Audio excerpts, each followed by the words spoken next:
Shalom, selamat malam. Kita berjumpa kembali di program Lentera Malam. Doa, pujian, dan renungan dari Jemaat Rantepao yang akan memberi kekuatan bagi kita dalam menjalani kehidupan di tengah COVID-19. Mari siapkan hati kita untuk mendengarkan firman Tuhan yang akan disampaikan oleh Pendeta Benyamin Belo Parangan dengan tema Kembali kepada Kasih Semula. Selamat beribadah, Tuhan Yesus memberkati.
Senang bertemu kembali dengan Bapak Ibu sekalian. Pada saat ini kita akan membaca firman Tuhan sebagai kekuatan, semangat dalam menjalani kehidupan yang Tuhan karuniakan bagi kita sekalian.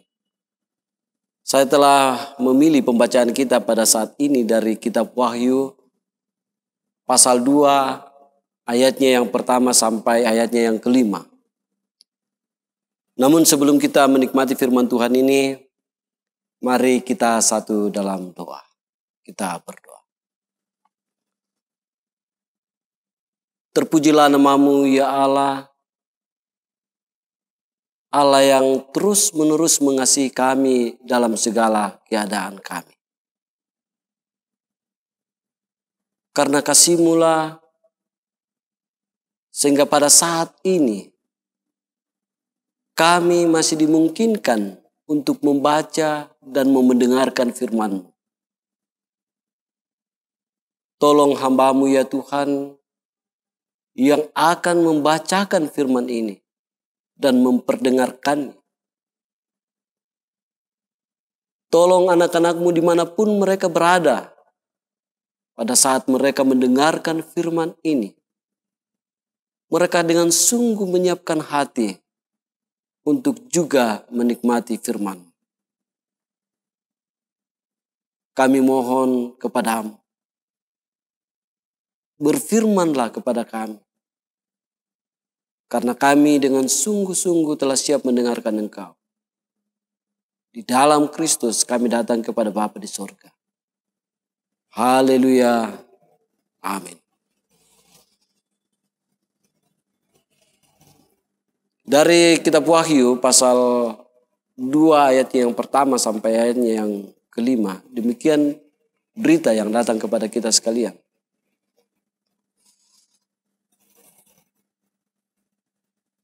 Tuliskanlah kepada malaikat jemaat di Efesus. Inilah firman dari Dia yang memegang ketujuh bintang itu di tangan kanannya dan berjalan di antara ketujuh kaki dian emas itu. Aku tahu segala pekerjaanmu, baik jeripayamu maupun ketekunanmu. Aku tahu bahwa engkau tidak dapat sabar terhadap orang-orang jahat, bahwa engkau telah mencobai mereka yang menyebut dirinya rasul, tetapi yang sebenarnya tidak demikian. Bahwa engkau telah mendapati mereka pendusta, dan engkau tetap sabar dan menderita oleh karena namaku. Dan engkau tidak mengenal lelah. Namun demikian aku mencela engkau, karena engkau telah meninggalkan kasih-Mu yang semula. Sebab itu, ingatlah betapa dalamnya engkau telah jatuh. Bertobatlah dan lakukanlah lagi apa yang semula engkau lakukan. Jika tidak demikian, aku akan datang kepadamu dan aku akan mengambil kaki diammu dari tempatnya. Yang dikatakan berbahagia adalah kita sekalian yang boleh mendengarkan firman Tuhan ini. Shalom Bapak Ibu yang kekasih di dalam Tuhan. Senang sekali kembali berjumpa dengan Bapak Ibu sekalian dalam Lentera Malam pada saat ini. Pada pembacaan kita pada saat ini, saya mengangkat satu tema. Kembali pada kasih. Kembali kepada kasih. Saudara-saudara yang kekasih di dalam Tuhan, menurut Maslow, ada 5 kebutuhan dalam kehidupan manusia yang harus terpenuhi dalam diri kita masing-masing. Kebutuhan itu adalah kebutuhan fisiologis atau kebutuhan yang paling mendasar.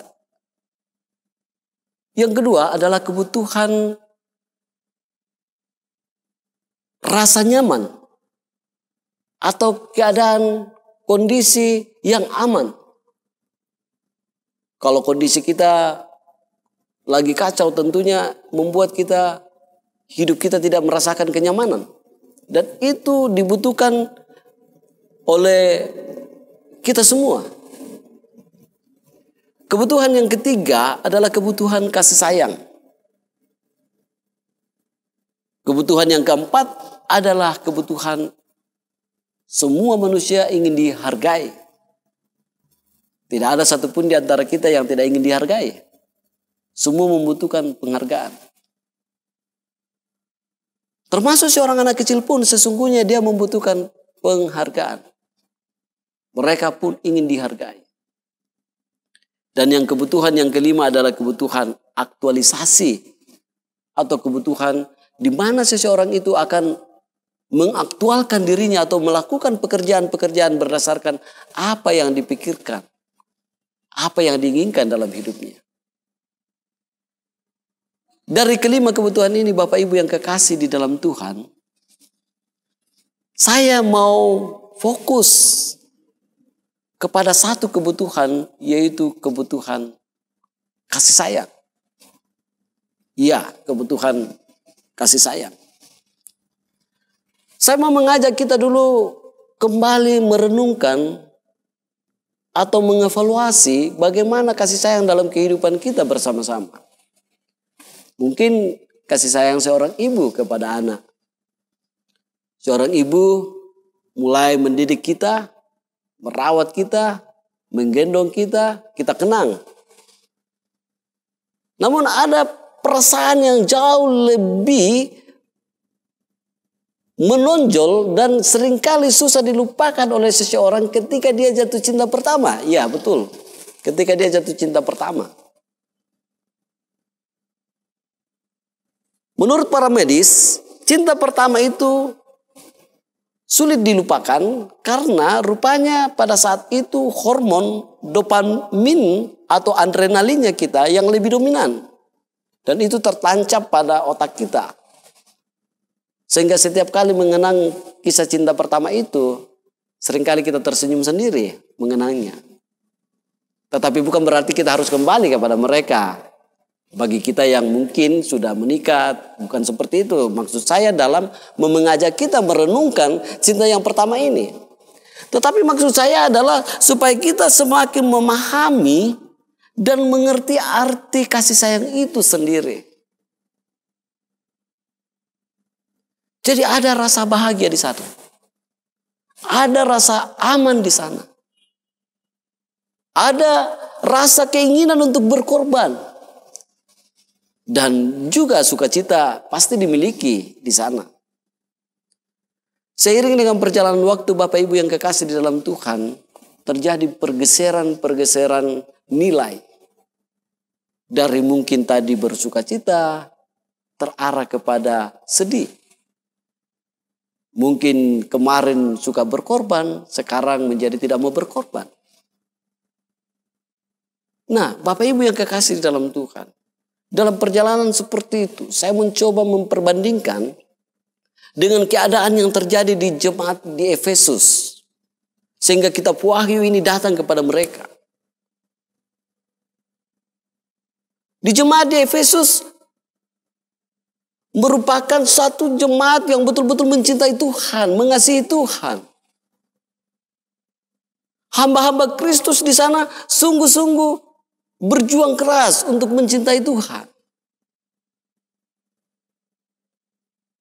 Nah, kalau kita perhatikan dengan sungguh-sungguh pembacaan kita, bagaimana perjuangan jemaat di sana, bagaimana militansi mereka bagi Tuhan sungguh-sungguh tidak dapat diragukan. Jadi bagaimana mungkin mereka dikatakan meninggalkan kasih Kristus sementara mereka betul-betul dengan sungguh-sungguh berjuang bahkan mengkritik pengajar-pengajar palsu dan membongkar kesesatan mereka. Baik dari segi pengajaran maupun moralitas. Ayatnya yang kedua dan keenam dari pembacaan kita. Sungguh mereka menjalankan amanat rasuli. Mereka menguji roh. Lantas apakah kegiatan mereka ini bukan sebagai bukti bahwa dia mengasihi Tuhan, mencintai Tuhan? Pada ayatnya yang keempat dikatakan di sana bahwa namun demikian aku mencela engkau karena engkau telah meninggalkan kasihmu yang semula. Memang Bapak Ibu yang kekasih di dalam Tuhan, sepertinya dan mungkin bagi kita, kalau kita yang sudah bekerja keras, Sudah tidak kenal lelah lagi untuk berjuang. Lalu kemudian kita dikatakan bahwa kita tidak mengasihi orang itu. Kira-kira bagaimana perasaan Bapak Ibu sekalian?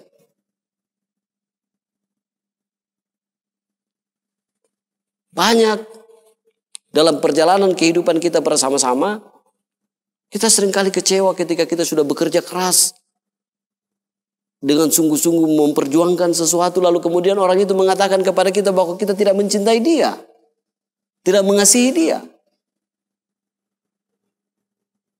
Ya tentunya bagi orang yang diberikan penilaian seperti itu, Bapak Ibu yang kekasih dalam Tuhan, mungkin semakin kecewa. Nah, inti masalah di jemaat di Efesus pada waktu itu sesungguhnya apa? Inti masalahnya, sehingga mereka dikatakan sebagai orang-orang yang telah meninggalkan kasihnya yang semula itu. Saudara-saudaraku yang kekasih di dalam Tuhan, memang benar jemaat di Efesus pada waktu itu sungguh-sungguh telah bekerja dengan baik. Sungguh-sungguh mereka tekun. Bahkan mereka juga memiliki kesabaran. Tetapi ketekunan, kerajinan, jeripaya yang mereka lakukan pada saat itu, saudara-saudaraku, bahkan kesabaran yang mereka miliki, tidak disertai dengan kasih yang benar. Sekali lagi, tidak disertai dengan kasih yang benar. Mereka bersabar. Tetapi mereka juga masih memiliki rasa benci terhadap orang-orang yang jahat pada waktu itu. Dan dua pergumulan antara cinta dan benci ini seringkali Bapak Ibu yang kekasih dalam Tuhan tidak bisa bersatu. Oleh karena itu, mereka telah jatuh dengan meninggalkan kasihnya yang semula. Mereka jatuh ke dalam perangkap, melakukan kegiatan, mereka aktif dalam program yang mereka telah susun, namun mereka meninggalkan pribadi kepada siapa kegiatan itu dilakukan. Mereka lupa bahwa karena Yesus dan untuk Dialah semua itu. Mereka lebih mementingkan pekerjaan daripada mengadakan hubungan pribadi dengan Kristus. Bapak Ibu yang kekasih di dalam Tuhan, pada ayatnya yang pertama dalam pembacaan kita pada saat ini, sesungguhnya dikatakan di sana bahwa inilah firman dari Dia yang memegang ketujuh bintang itu di tangan kanannya dan berjalan di antara ketujuh kaki dian emas itu. Artinya apa? Artinya Yesus sungguh-sungguh selalu hadir dalam setiap aktivitas kita. Dan inilah yang tidak disadari oleh jemaat di Efesus pada waktu itu. Mereka meninggalkan pribadi Kristus yang terus-menerus berjalan mengikuti mereka. Kegiatan-kegiatan mereka terasa begitu berat. Karena mereka meninggalkan satu pribadi, yaitu Kristus sendiri. Dan itulah yang menyebabkan Bapak Ibu yang kekasih dalam Tuhan, mereka dicela. Mereka dicela. Nah, oleh karena itu Bapak Ibu yang kekasih dalam Tuhan, sikap meninggalkan Kristus dalam kehidupan kita bersama-sama mungkin seringkali kita tidak sadari. Kita merasakan setiap pekerjaan-pekerjaan kita begitu berat dalam hidup ini. Begitu melelahkan dalam hidup ini. Setiap pekerjaan yang senantiasa dipikul bersama-sama dengan Kristus, sesungguhnya pekerjaan itu menjadi enak dan ringan. Dia menjadi nyaman karena kita memikul bersama Kristus. Tetapi setiap kali kita memikul seorang diri, maka pekerjaan itu amat terasa berat kepada diri kita masing-masing. Oleh karena itu pada ayatnya yang kelima dalam pembacaan kita pada saat ini, mereka diingatkan bahwa ketika meninggalkan kasih-Mu yang semula, meninggalkan Kristus, maka itu adalah satu kejatuhan yang luar biasa. Mereka diajak untuk kembali bertobat dan diingatkan kembali ketika mereka jatuh cinta pertama. Tentu ada pengalaman Bapak Ibu sekalian. Ketika pertama kali merasakan perjumpaan dengan Kristus, ada sukacita yang luar biasa yang kita rasakan dalam perjumpaan itu. Kembalilah renungkan hal itu. Dan ini juga yang diajak kepada jemaat di Efesus untuk kembali merenungkan. Kembali mengingat cintanya yang semula itu. Sebab kalau tidak, Bapak Ibu yang kekasih di dalam Tuhan, maka Kristus sendiri yang akan mengambil kaki dianmu. Dan itu berarti ketika kaki dian itu diambil oleh Kristus, maka kita tidak punya arti apa-apa lagi. Cahaya kita tidak akan ada. Dan ini juga Bapak Ibu yang kekasih di dalam Tuhan, seringkali saya merenungkan dengan sungguh-sungguh bahwa ada banyak saudara-saudara kita yang seiman seringkali melakukan pekerjaan-pekerjaan dengan tidak bersukacita karena mereka meninggalkan kasih Kristus. Marilah kita dengan sungguh-sungguh menyadari hal ini. Kita juga kembali diajak dalam pembacaan kita pada saat ini bertobat seperti saudara-saudara kita di Efesus. Kita renungkan cinta kita yang semula itu. Bagaimana kerinduan-kerinduan hati kita untuk selalu berjumpa dengan Tuhan. Hati kita yang senantiasa menyadari Tuhan ada bersamaku. Dalam setiap pekerjaan-pekerjaan kita, kalau kita renungkan hal itu dengan sungguh-sungguh, Bapak Ibu yang kekasih, saya yakin dan percaya, maka Anda dan saya akan senantiasa bersukacita dalam segala hal. Kembalilah merenungkan apa yang telah kita lakukan bersama-sama. Kita adakan perbandingan kembali antara pengalaman masa ketika kita baru jatuh cinta kepada Kristus dan pengalaman pada masa kini. Mari kita bangkitkan kembali cinta itu, kasih itu. Mari kita ingatkan kembali pada diri kita bagaimana kita sungguh-sungguh mengasihi Tuhan. Minta tolonglah kepada Tuhan. Buatlah doa-doa khusus. Dengan terus-menerus merindukan Tuhan dalam kehidupan kita bersama-sama. Sehingga ketika hubungan kita dengan Kristus semakin indah, semakin baik, saya yakin dan percaya bahwa kasih kita pun terhadap sesama kita semakin menyala. Kristus semakin dimuliakan. Orang lain akan memuliakan Kristus ketika kita berjumpa dengan mereka. Karena kita pun merupakan surat-surat Kristus yang siap untuk menyatakan sukacita itu.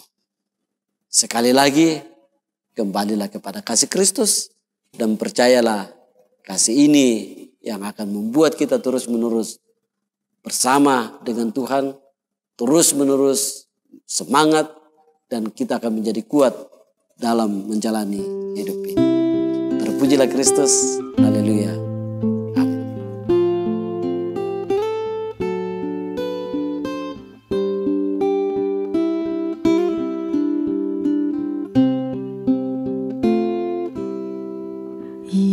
Yesusku juru selamatku, Tuhanku halisku,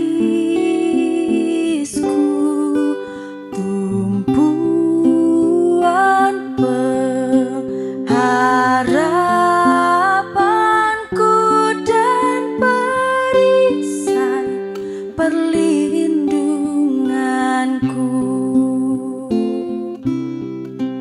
Tak kalah hidupku sendu dan hati gundah pilu, nama Yesusku ku seru dan jiwaku tenang dan teduh. Setiap langkahku tempuh ku toleh Tuhanku. Setiap hasratku gelut ku tanya Tuhanku.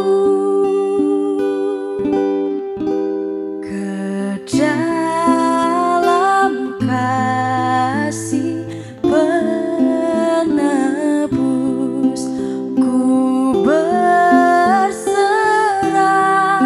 selalu. Tiada lagi takutku walau hidup penuh seteru.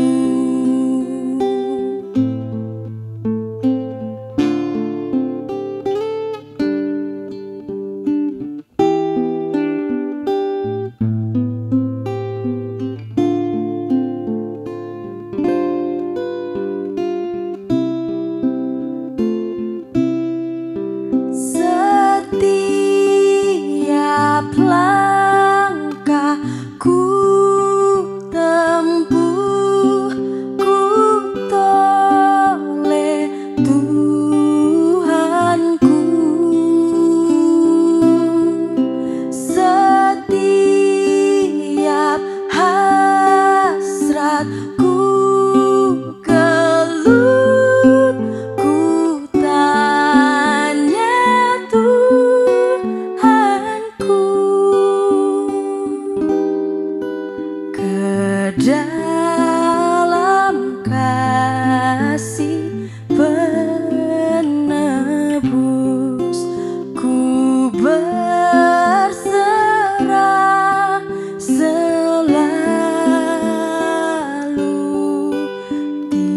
Tiada lagi takutku walau hidup penuh seteru. Baik, mari Bapak Ibu yang kekasih dalam Tuhan, kita satu di dalam doa. Bapa di dalam surga, melalui firman-Mu pada saat ini kami diajak untuk kembali merenungkan akan kasih kami kepada Tuhan. Kami diajak dengan sungguh-sungguh menyadari ketika kami pertama berjumpa dengan Tuhan. Tentu dalam hidup kami ada perjumpaan itu. Dan kami akan kembali untuk kembali merenungkan dengan sungguh-sungguh bahwa sesungguhnya ketika kami jatuh hati kepada Tuhan, ada sukacita di sana. Ada kedamaian di sana. Dan itu juga lah ya Tuhan yang akan kami hidupkan pada saat ini. Kami akan kembali bersama-sama untuk merenungkan dengan baik betapa dalamnya dan kuatnya cinta Tuhan atas kehidupan kami bersama-sama. Itulah yang akan membuat kami jatuh hati kepada Tuhan sendiri.